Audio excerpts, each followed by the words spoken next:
კიდევ ერთი ციტატა ჩვენს გადაცემაში გამოჩნდა რომ ნაციონალები მუშაობენ და იციან მუშაობა, ქართული ოცნება კი არის უუნარო. ასამბლეის მიერ რეზოლუციის მიღების შემდეგ ეს განცხადება ნინო ბურჯანაძემ გააკეთა.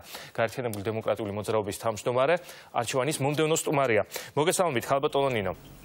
გამარჯობათ. ხალბატონო ნინო, ქართულ ოცნებას, რომლის გამარჯვებისთვისაც თქვენ 2012 წელს უარი თქვით საპარლამენტო არჩევნებში მონაწილეობაზე, დღეს უუნაროს უწოდებთ.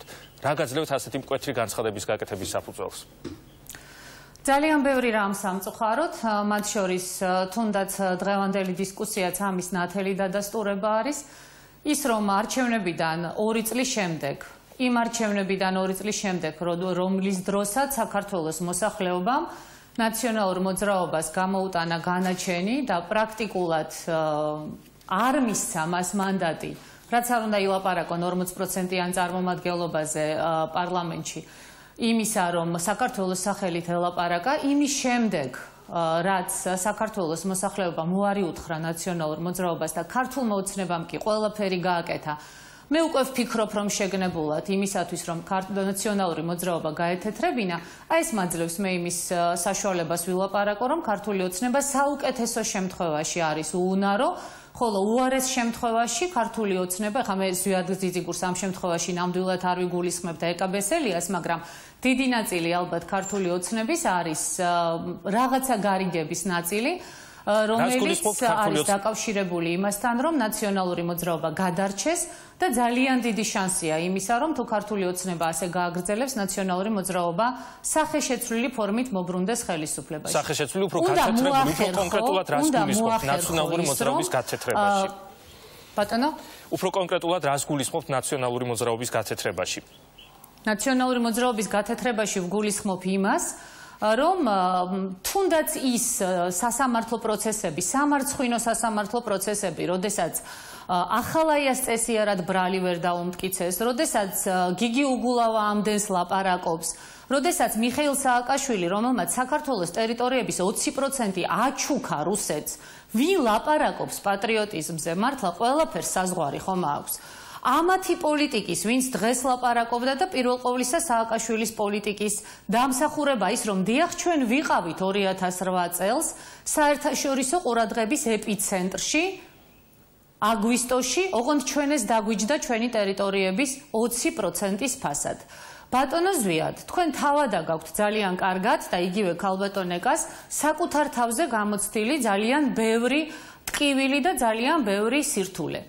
ქართულ ოცნებას, რომ სააკაშვილისთვის წაეყენებია ბრალი 2008 წლის აგვისტოსთან დაკავშირებით, მათ შორის გიგი უგულავასთვის, თბილისის მერისთვის, რომელიც გორში ბრძანებებს იძლეოდა, ბრალი წაეყენებინა, კეზერაშვილზე დაესვა შეკითხვები იმ შესყიდვებთან დაკავშირებით, რომელმაც პრაქტიკულად ერთ დღეში საქართველოს ჯარი კომუნიკაციის გარეშე დატოვა. ის რომ მოეხერხებინა ქართულ ოცნებას ელემენტარულად, რომ ევროსაბჭოსთან მიეტანა ინფორმაცია თუნდაც 2009 წელს ზვიად იქიდექი მაშინ, ხო? როგორ იძახდა მიშას სააკაშვილის პოლიციის სამმართველოს წინ, ვინ ლაპარაკობს პოლიტიკურ პოლიციაზე, ვინ ლაპარაკობს პოლიტიკურ დევნაზე. იმედის მოდელირებული ქრონიკის შემქმნელი ადამიანები ლაპარაკობენ დღეს პოლიტიკურ დევნაზე. ადამიანები, რომლებმაც ჩვენი პოლიტიკური ორგანიზაცია გაატარეს ხორცის საკებ მანქანაში, 45 ადამიანი პოლიტიკური პატიმრის სტატუსით იჯდა ციხეში. ეს ადამიანები ლაპარაკობენ დღეს პოლიტიკურ დევნაზე, მაგრამ ეს არის ქართული ოცნების ბრალი, ეს არის იმ კოჰაბიტაციის ბრალი, რომლის გამოც დღეს ქართული ოცნების ლიდერები ბოდიშს იხდიან, რომელზეც მე ვაფრთხილებდი ქართულ ოცნებას. არ არის ნაციონალური მოძრაობა ის ორგანიზაცია, რომელთანაც კოჰაბიტაცია შეიძლება. ნაციონალური მოძრაობის წინააღმდეგ უნდა აღძრულიყო კონკრეტული საქმეები და მართლა სააკაშვილის ბებიის 12 წლის მანქანა კი არ უნდა დაეყადაღებინათ, ამაში ნამდვილად მართალია გაბაშვილი. ეს სამარცხვინო იყო. ის მილიარდები უნდა იპოვონ, რომელიც ნაციონალურმა მოძრაობამ და პირადად სააკაშვილმა გაიტანა საქართველოდან. არ არის ეს ძალიან ძნელი, მაგრამ ამის გაკეთება სჭირდება ის, რომ არ გეშინოდეს ამის გაკეთება სჭირდება ის, რომ ყოველ წუთში რომელიმე საელჩოსკენ არ იხედებოდე, არ აქვს ამას მნიშვნელობა ეს საელჩო დასავლეთის იქნება, აღმოსავლეთის, სამხრეთის თუ ჩრდილოეთის. ამის გაკეთება სჭირდება ელემენტარული კომპეტენცია და გამბედაობა, რომელიც სამწუხაროდ ქართულ ოცნებას არ აღმოაჩნდა.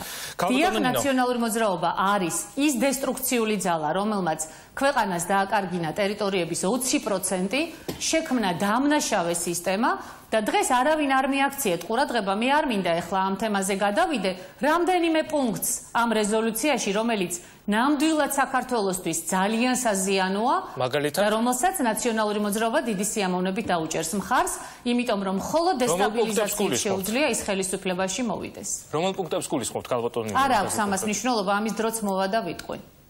ვინაიდან ხელისუფლება ამბობს, რომ ასეთი საგანგაშო პუნქტები აქ არ არის. და აქვე დავამატებ, რომ ნაციონალური მოძრაობის წარმომადგენლების ლიდერების დევნაზე და ამასთან დაკავშირებულ კითხვებზე საუბრობენ უკვე არა მხოლოდ თვითონ ნაციონალური მოძრაობის წევრები, არამედ ევროსაბჭოს დეპუტატები. გულისხმობ რეზოლუციას. თქვენ არ ეთანხმებით იმ კრიტიკულ მუხლებს, რომელიც ამ დოკუმენტში შევიდა? დოკუმენტი სამწუხაროდ ნამდვილად არ არის ობიექტური, იმიტომ რომ მე მენახა ევროსაბჭოს რეზოლუცია, რომელიც გმობდა 26 მაისს ძალის გამოყენებას, ჩვენი პოლიტიკური ორგანიზაციის ლიდერების დაპატიმრებას, მე ნამდვილად არ მიყვარს ხოლმე ძალიან ბევრი რამის საუბარი, მაგრამ შინაგან საქმეთა მინისტრის მოადგილე იყო ჩემი მეუღლე, როდესაც, ასე ვთქვათ, აბსოლუტურად დაუსაბუთებელი ბრალდებით 5 წელი მიუსაჯეს და ეხლა სტრასბურგშია ეს საქმე, რომელსაც ჩვენ აუცილებლად მოვიგებთ. მაშინ არ იყო პოლიტიკურ დევნაზე ლაპარაკი, როდესაც ხურვალეთში ყოფილ პარლამენტის თავმჯდომარეს, პრეზიდენტის მოვალეობის შემსრულებელს, ოპოზიციის ერთ-ერთ ლიდერს, ხო? ქვები დაგვიშინეს ნაციონალური მოძრაობის მიერ ინსპირირებულმა აქტივისტებმა, მაშინ არ ყოფილა ამაზე ესეთი გამოხმაურება. როგორ ხსნით თქვენ ამას, ქალბატონინო, თქვენ ამბობთ, რომ დოკუმენტი სამწუხაროდ არ არის ობიექტური. რატომ მისცა მაშინ? დოკუმენტი ნამდვილად არ არის ობიექტური, მაგრამ ეს არ არის ევროსაბჭოს ბრალი. როგორ მოხდა ეს? ვისი ბრალია? ეს არ არის ევროსაბჭოს ბრალი, ეს არის ქართული ოცნების ბრალი. ეს დოკუმენტი აჩვენებს იმას, რომ ჩვენ საერთოდ საგარეო პოლიტიკა არ გაგვაჩნია, რომ არც ერთი უწყება, რომელსაც საგარეო პოლიტიკა აბარია, არც მთავრობაში და არც პარლამენტში უბრალოდ არაფერს არ აკეთებს, ან ვერაფერს ვერ აკეთებს, ეს არის აბსოლუტური ფაქტი და ნამდვილად უნდა ითქვას, რომ ნაციონალური მოძრაობა ძალიან ეფექტურად ასრულებს თავის საქმეს. ნაციონალური მოძრაობა იბრძვის ფიზიკური გადარჩენისათვის, მე პოლიტიკურად ფიზიკურ გადარჩენას ვგულისხმობ და ქართული ოცნების დახმარებით ისინი ამას ძალიან კარგად ახერხებენ. არანაირი მორალური უფლება ნაციონალურ მოძრაობას ვინმეს ელაპარაკოს პატრიოტიზმზე ნამდვილად არ აქვს. ბატონებო, მე ხა ძალიან კარგად ვიცი და წარმომიდგენია ვინ რას ლაპარაკობს, ან ვინ რას იტყვის ჩემი საუბრის შემდეგ, ან ჩემს ზურგს უკან, მაგრამ ვინ ლაპარაკობს პრორუსულ ძალებზე? ვინ შემოიყვანა რუსეთის ჯარი, გაყვანილი რუსული ჯარი საქართველოს ტერიტორიაზე? 2008 წელი რომ არ ყოფილიყო, საქართველოში რუსული ბაზები აღარ იქნებოდა. დღეს ჩვენ გვაქვს 2 რუსული ბაზა, ერთი თბილისიდან 20 წუთის გზაზე და მეორე აფხაზეთში. ერთი ნაბიჯი ვერ გადავდგით წინ 2008 წლის შემდეგ. ვინ ლაპარაკობს პატრიოტიზმზე? ქალბატონინო, დავუბრუნდეთ ისევ რეზოლუციას. მე რა თქმა უნდა მაინტერესებს და მაყურებელსაც აინტერესებს ის მუხლები, რომლებიც თქვენ თქვით, რომ ძალიან მწვავეა და რომლებსაც დიდი სიამოვნებით ხმას მისცემდა ნაციონალური მოძრაობა. ფაქტია, რომ ნაციონალური მოძრაობის წარმომადგენლებმა დელეგაციაში მისცეს კიდევაც ამ დოკუმენტს ხმა. რატომ არ აკონკრეტებთ თქვენ ამ მუხლებს და რა წერია ისეთი ამ მუხლებში, რომ თქვენ თვლით, რომ ისინი ასეთი მწვავეა? მე კიდევ ერთხელ ვიმეორებ, ქართული ოცნების წარმომადგენლები ამბობენ, რომ საგანგაშო მუხლები აქ არ არის ამ დოკუმენტში. ძალიან მძიმეა საქართველოსთვის შესრულების შემთხვევაში და ეს რეზოლუცია ნამდვილად ძალიან ძვირად დაუჯდება საქართველოს, იმიტომ რომ კიდევ ერთხელ ვიმეორებ, ნაციონალური მოძრაობის გათეთრების ეს ერთ-ერთი ძალიან სერიოზული გზა და კიდევ ერთხელ ვიმეორებ, თავარი დამნაშავე ამაში ქართული ოცნება გახლავთ და ის რომ ნაციონალური მოძრაობა ასე ხშირად ახსენებს იანუკოვიჩს, არაფერს შემთხვევით ნაციონალური მოძრაობა არ აკეთებს. არც საბურავები დაუწვიათ რამდენიმე თვის წინ შემთხვევით, არც იმას იმეორებენ მუდმივად და ადარებენ საქართველოს დღევანდელ ხელისუფლებას, იანუკოვიჩის ხელისუფლებას. საქართველოში მაიდანი აწყობს დღეს ნაციონალურ მოძრაობას და დააკვირდით ნაციონალური მოძრაობის რიტორიკას. ნაციონალური მოძრაობა ყველაფერს გააკეთებს ხელისუფლებაში მოსვლისათვის და ეს ჩანს მათი ყველა მოქმედებიდან, ყველა ნაბიჯიდან და ქართული ოცნება თუ გააგრძელებს აი ესე სირაქლემას პოზიციაში ყოფნას და იმის ძახილს რომ არაფერი არ ხდება, ყველაფერი გადასარევად არის თურმე ეს რეზოლუცია, რომელიც ერთ-ერთი ყველაზე მწვავე რეზოლუციაა მართლაც საქართველოსთან მიმართებაში. რეზოლუცია ვინაიდან ეკაბესელია ჩვენს ეთერში. ყველაზე მწვავე რეზოლუცია, რომელიც კი მე მახსოვს. ეს უნდა მუახერხო რეზოლუციებიც იყო. ნუ რას ვიზამთ ახლა სამწუხაროდ რაღაც განმავლობაში და კარგად იცნობთ ყველა დოკუმენტი. მუახერხო რომ ნაციონალურმა მოძრაობამ რომელიც ადამიანებს მართლა პოლიტიკური ნიშნით დევნიდა, ქონებას ართმევდა, არბევდა, სასიკვდილოდ იმეტებდა საკუთარ მოსახლეობას, მათ შორის 26 მაისს.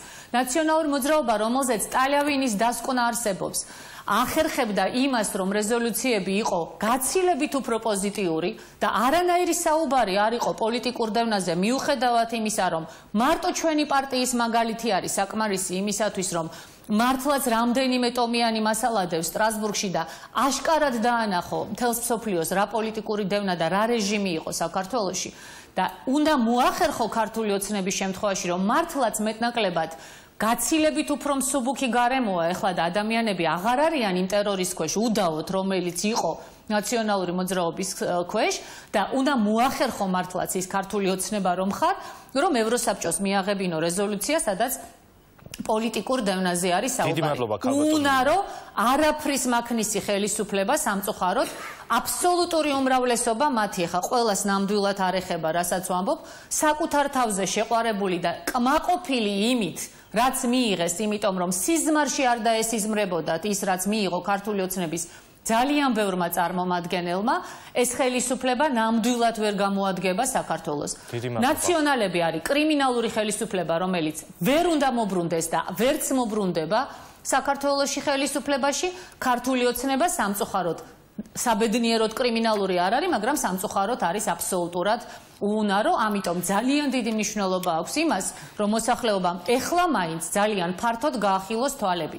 არავის ხათრით არანაირი გადაწყვეტილება არ მიიღოს, იმიტომ რომ მეც მათ შორის ადამიანურად შეიძლება ჩვენ ყველამ დავაფასოთ ის, რაც მოხდა 1 ოქტომბრის შემდეგ, რომ თავისუფლად სუნთქავთ, მაგრამ პოლიტიკურად რაც გააკეთა ბიძინა ივანიშვილმა და მისმა გუნდმა, ეს არის ნამდვილად ძალიან მძიმე საქართველოსათვის, იმიტომ რომ ნაციონალური მოძრაობა ასე კი არ უნდა ლაპარაკობდეს ბიძინა ივანიშვილზე და ქართულ ოცნებაზე.